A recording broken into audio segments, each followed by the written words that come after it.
We have the director of the Roger Williams Zoo tonight, and I got a little bugger on my desk here that's already freaking me out. This is going to be something. And I probably already upset my guest. Oh, Dr. Jeremy Goodman is here. He runs the zoo at Roger Williams. There's a little bugger here. Jess says that she can't shoot it on camera yet, but right here is a little yet-to-hatch butterfly as part of the Flutterby Butterflies in Bloom exhibit. I'm checking my notes. And it's staring at me. So if I'm a little flummoxed, just know I got this little beady-eyed thing on a little piece of bark or something that's kind of staring at me here. We can't shoot that, huh? Can I pick it up and show? No, huh? I can't. You know what? I don't want the light because it's going to explode and start flying all over the place. Anyway, you'll see it coming up. See, now you've got something to look forward to coming up in the next segment. Good evening. Welcome. You know, have you noticed Fridays are just like, whoa? Yeah. Well, that's the way we all feel after 10, 11 shows during a week. Let's tell you about what's going on tonight. Yes, we are going to talk about the zoo, but let's go to the rundown and talk about some things that are really happening that you have to follow the bouncing ball on what's going on now with the 38 Studios litigation, and then the governor's most illogical argument to try to make a point. He thinks he's made a point. He's made an inverted point, but how would he know that, right? What else do we have here? It's not a celebration number. It's just not. And that national story on the NBA and the owner of the LA Clippers, all of a sudden, he's not paying, he says. And how about Barbara Walters, huh? She had her last View show today. Let's dig in a little bit and just kind of roll out some commentary. Yes, I capitalized federal because there was an assertion in court yesterday that the feds are on 38 Studios. And the assertion was made by the attorney for Gordon Fox, the former Speaker of the House, who has been subpoenaed by defendants in the litigation by Rhode Island against former Economic Development Corporation executives, Curt Schilling's company, 38 Studios, the financial advisors on the whole thing. Here's the headline: Fox lawyer cites grand jury at 38 Studios hearing.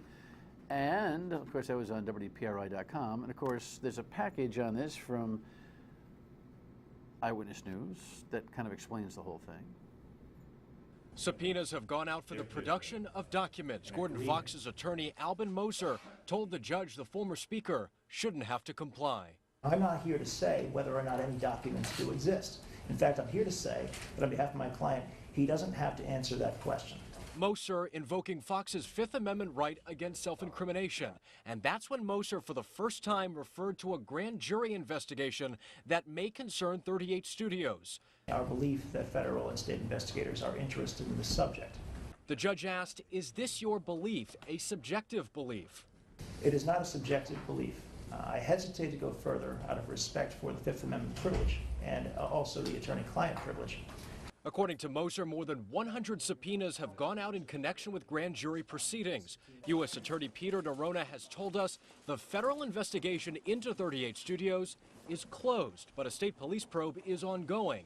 Now, Fox isn't the only one asked to produce documents. In a statement to Eyewitness News, a spokesman for Senate President Teresa Paiva Weed says, quote, the Senate President received a subpoena to produce various categories of documents related to the civil litigation on 38 Studios. She is in the process of responding to the request.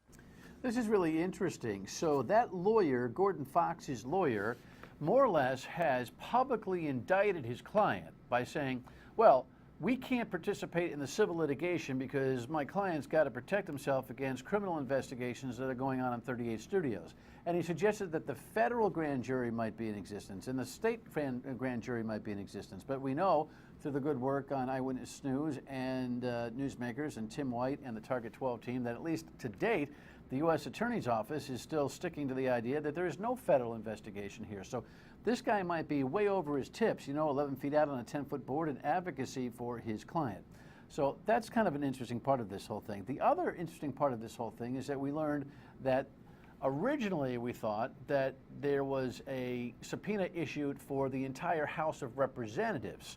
The Attorney General's office today announced that they've hired a special lawyer Mark DeSisto to represent the House of Representatives in the litigation being subpoenaed in there. The Attorney General's got to represent us and the state of Rhode Island in criminality, so they can't do both. Originally, we thought from the Attorney General's office, through outstanding reporter Dan McGowan at WPRI.com, that the entire House of Representatives had been subpoenaed.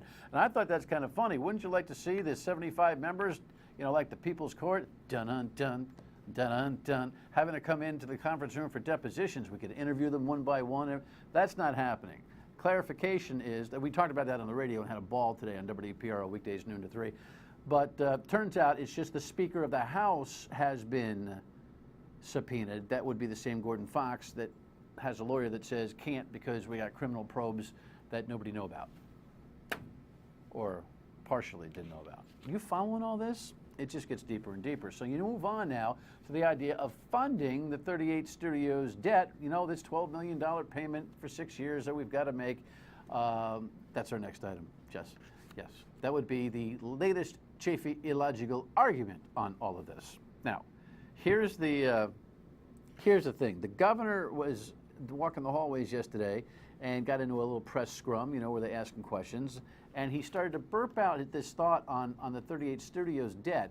Listen carefully to what he says. Just to go back on 38 Studios, I cannot talk about default and the long-term future of Rhode Island without also saying we just have one chance to recoup the money. That's the lawsuit. I haven't heard of any other way to get our money back. That's it, our lawsuit. Other than a $2.5 million payment that we've made against an $80 million debt here, we haven't paid any money. So the government says, well, we have to keep this lawsuit going so that we can get the money back. Well, I know one way we can get the money back or keep the money. Don't send the money. Wild thought. If you're not writing checks to the bondholders who bought the bonds to fund 38 Studios at $75 million, then you don't need to sue anybody to recover the money that you have not sent. Well, you have to send the money because we have a whole reputational problem and also have an investment grade risk going on here. Still debatable. But the governor is so confused by his own arguments that he just doesn't make any sense. We don't have to, and by the way, we don't recover any money until we send it. And the money is like 6 years on an amortization plan. It's Friday night. I mean, I'm with you, but this is going to go on and on and on, and we got a guy at the helm who doesn't even know why he's suing, other than maybe having his strings pulled by others who don't want some parts of this story to come out that will be covered by the confusion of the lawsuit. Next item. Enough of 38. Really? You know, we celebrate these numbers. You know, the governor and others are saying, hey, we're down to 8.3% unemployment. Isn't this great? We've got a headline on this. This is the newest number. That's our jobless rate. By the way, Massachusetts is down to 6.0%. Connecticut's at 6 and change. New Hampshire and Maine are like at 4 and 5%. We are still way behind. We're drafting. We're doing nothing to generate our economy. And because there are a few less people at the office of the unemployment bureaucracy, doesn't mean that there's anything to celebrate. Okay, I know we were at 10.0 or whatever we were. I know it's 8.3, but everyone else is still way ahead of us. Would somebody please say that other than me and a few others? Hello, McFly. Hey, by the way, this guy in the NBA, he's getting belligerent now. Yeah. This guy, Donald Sterling, owns the Los Angeles Clippers. We saw this headline today, and I thought, uh-oh, little trouble in NBA land here because his fine, he ain't going to pay. This is for, you know, his conversation about Magic Johnson and a whole bunch of others and his friend mistress there, and he was talking about black people and the whole world, you know, blew up. Well, guess what? The NBA players are talking about boycotting the entire next season if this guy's not gone by the beginning of the season. We could have one of the strangest sports boycotts in the history of the United States of America, trying to get one 80-plus-year-old guy out when he says, I ain't going anywhere because I didn't do anything wrong. And finally, She's an icon, no doubt about it, and this was her last program on The View today. And look at all the broadcast anchors, reporters of national scope, you know, very heady group of very talented broadcast professionals who just happen to be women who showed up at The View today. A heck of a testimony, very classy, very nice. Barbara said, that's a legacy. When women tell me that they entered the field of journalism or went to school to study it because of me, that's my legacy. That makes me very proud. That's lasting. There weren't these women when I began, and I'm so glad if I could inspire anyone. I'm glad so many of these high-profile broadcast professionals paid homage, because you know someone's got to start it somewhere. In essence, Barbara Walters is really kind of like the Jackie Robinson of women in news. She's 84. She might have another 84. Incredible. Congratulations to her. When we come back, this critter that is staring at me right here will be on television. I think I did a good job. I was spooked that whole first segment. We'll be right back.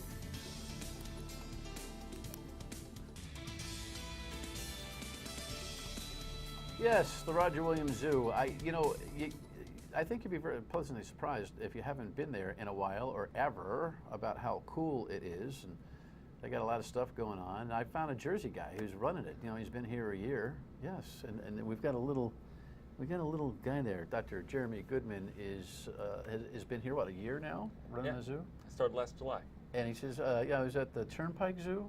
Is that what it is? Turtleback Zoo. Oh, I thought you said Turnpike Zoo. I'm a Jersey guy. I think Turnpike. The Turtleback Zoo in Essex? Essex County, yeah. Essex County. All right. Well, that's a picture right there of the. Don't worry, Jess. We're all over the map in this broadcast today.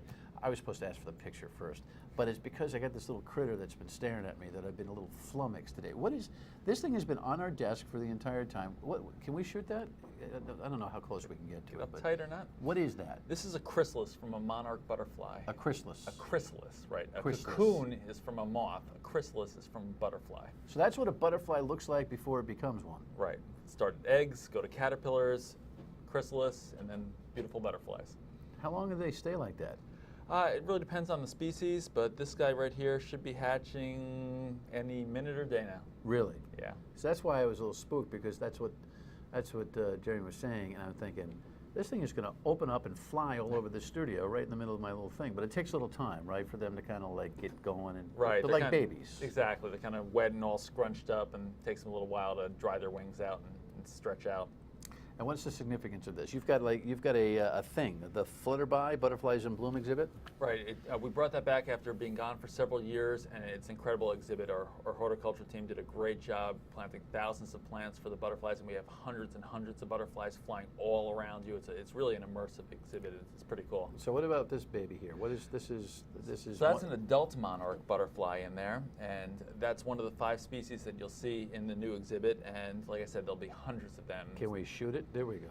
And they'll be all over the flowers. They'll be landing on people. It's like I said, Where's the butterfly? Oh, on top. right on top is that beautiful orange, black and white little bug there. Okay.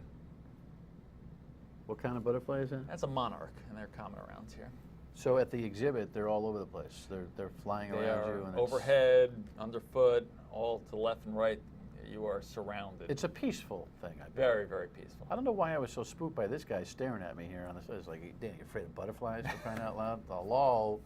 But just one of the many exhibits. This zoo is really it's a jewel in our community in so many ways. Tell me why you came to run it.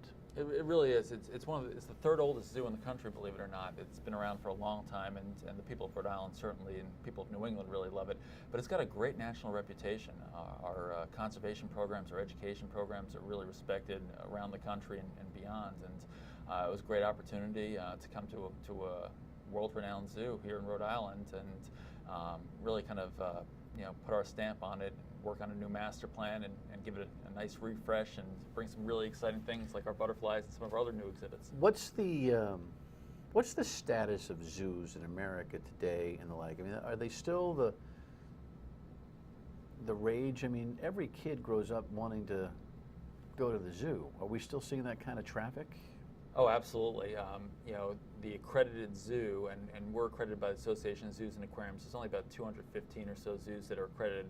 We outdraw all professional sports put together. So the NFL, the NBA, Major League Baseball, the NHL, our attendance far exceeds all the professional sports. So zoos are still hot. People still love us, and you know, we do a great job, you know, reaching out to the public, trying to make that connection between animals and people, and teach people about some of the conservation environmental issues that are going on I today. would never have guessed that. I would never have guessed that kind of attendance. Reminds you, the sports world is kind of it's large, but it's a niche. Right. Everybody loves zoos. Everybody loves. Yeah, you know. I think the last time I was over, it's kind of like, okay, we're going to the zoo, and then when you get there, it is fascinating. It's kind of like, for me, it's like bowling. It's like, we're going bowling? Okay, let's go bowling. And when I go bowling, I just love going bowling. You go to the zoo, it's like, okay, let's go to the zoo. And then you go, wow, this is unbelievable. It's fascinating. Every time you go. Oh, and I've been to absolutely. Roger Williams on a number of occasions. I'm always like, wow, amazing. And one of the great things is no two zoo visits are ever alike, depending on what season you go, depending on what the animals are doing. The exhibits and everything Exhibits else, are right? changing. You know, we've got a lot of new things going on this year. So, like our new Outback Trail, where for the first time people can actually go in with our kangaroos and wallabies. And Is this it? Is it what we're looking at here? Is this part of it? that's actually one of our hornbills over there. Okay. You can get up pretty close to them, but not in with them. But our kangaroos and wallabies, they're right there, right in, you know, face to face with people, and it's a great new immersive experience. So, you know, this year is a year of adventure at the zoo. Besides the butterfly exhibits, we put in a 35-foot rock wall, so kids and adults can go scale that. We have camel rides now. The rock so wall is like a hot thing. It's hard work. It is hard work, and It's exercise. It is. It you know, good upper body strength, and you know, I've done it. Really? It's challenging. Have you and made it to the top? I have. All right, good for you. Well, guess what? I ain't trying. When we come back, I want to talk about the financial issues involved with the zoo. How healthy is it? And they've got some great fundraisers. That Zubilee thing, if you've never done it, that's a good party. Stay with us. So that's a kangaroo, huh? That's a tree kangaroo. It's like a panda bear or something. Rare type of kangaroo, and we have 4 now with the new baby Holly, who just came out of the pouch for the first time, and we're really excited. There's only been 3 tree kangaroo births this past year, so we're very lucky to have a little baby. Oh, look how she just goes right in. See, that's why the zoo is so much fun, for heaven's sakes. Lots of cool exhibits like that, and there's a couple of more we should talk about before we get into some of the business of the zoo here. You got a children's thing.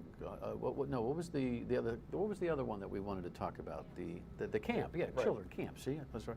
We have a camp thing that goes on. Right, it's our zoo camp. They're 1-week sessions. Registration's available online right now, and it's a great experience. We've gotten such positive feedback from everybody that's attended, and the kids really learn a lot, but they have so much fun while they're doing it. And they get to go throughout the zoo, and like I said, you know, we sneak into learning where they don't even realize that they're learning, but it's a great experience. I bet you it is. What's the financial condition of Roger Williams Zoo right now?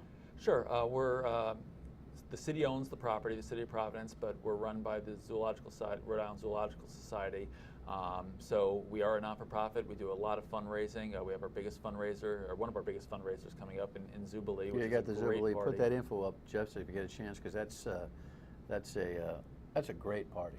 It is. You want to talk about value for an entertainment dollar? I mean, it's like an all-encompassing da-da-da-da, and the band's already great, and people in the town will look forward to that. We have restaurants from all over the town. We're still, you know, looking for some more restaurants, but you can get your tickets on, you know, right at our website. So definitely come out and check that out. Yeah, mark that calendar date down, Friday, June 28th. You'll be happy that you saw that. But in total, the financial health of the zoo, okay? It's good? Our financials are solid, and you know, like I said, we have a lot of initiatives that we're hoping to continue to expand the zoo and look for, you know, to start a new capital campaign. But our day-to-day operation, you know, is going strong, and our attendance has been solid, and we only really foresee it going up. How did you become the director of a zoo? Believe it or not, that's something I always wanted to do since I was a little kid, since before I can remember. And my parents, you know, they're good parents. They encouraged me, and they said instead of going the keeper route, they encouraged me, typical Jewish parents, to become a doctor. So I went the veterinary medicine route, and always fascinated. Been to hundreds You of are a zoos around the doctor of world. veterinary medicine. Okay, Yes. cool. Yeah. I don't practice at the zoo. We've got a great staff of veterinarians on staff that take care of all that. So it's mostly administration, but it's a great place, great team. And what are you bringing to the table? What special skill are you bringing to the zoo in your first year and beyond? Hopefully I'm bringing a lot of excitement. I think that's one of the big things. A lot of history of success, previous zoos, and both South Bend and New Jersey. They were named top zoos in the area. And, really expect to do the same thing, bring a lot of excitement, a lot of new exhibits, a lot of interactive things, really get people involved, take it from more of a passive experience to an immersive experience, and really give people what they want to see. All right, well, congratulations on your new tenure at the Roger Williams Zoo, wrapping up your first year, and your butterfly didn't hatch in front of me. Maybe on the way home, But we'll see. yeah, we'll see. Where do you keep him? You put him in this sucker, or what do you do? We have a special transport container for him. Stan, a special transport container for the butterfly, which is about to come. Check that Zoobilee out, and of course, check out the zoo. Register the kids for the camp and everything else. Another one of the jewels here in Rhode Island that we need to take notice of. Congratulations, thanks. Thank you. All right, your state of mind when we come back. Stay with us. Your state of mind is so important to us. We love your feedback, and this is how you do feedback to us. You can say some nice things about the zoo if you like. 228-1886. Just leave us a voicemail or email us or tweet and Facebook post at us. We've got a couple, I think, emails or Facebook posts tonight. Tom on Facebook. 45 out of 50 states have lieutenant governor. Seems like that's not a bone of contention anywhere else. And another thought on lieutenant governor's position, our second email or whatever. Let the moose run. Run, Bob, run. That's all from Lieutenant Governor candidate potential Bob Healy, who was here last night, who says, I've done it before. I may not do it again unless you recruit me to do it. It's up to you, folks. Go to his website, change.org. See ya. Have a good weekend. Good night.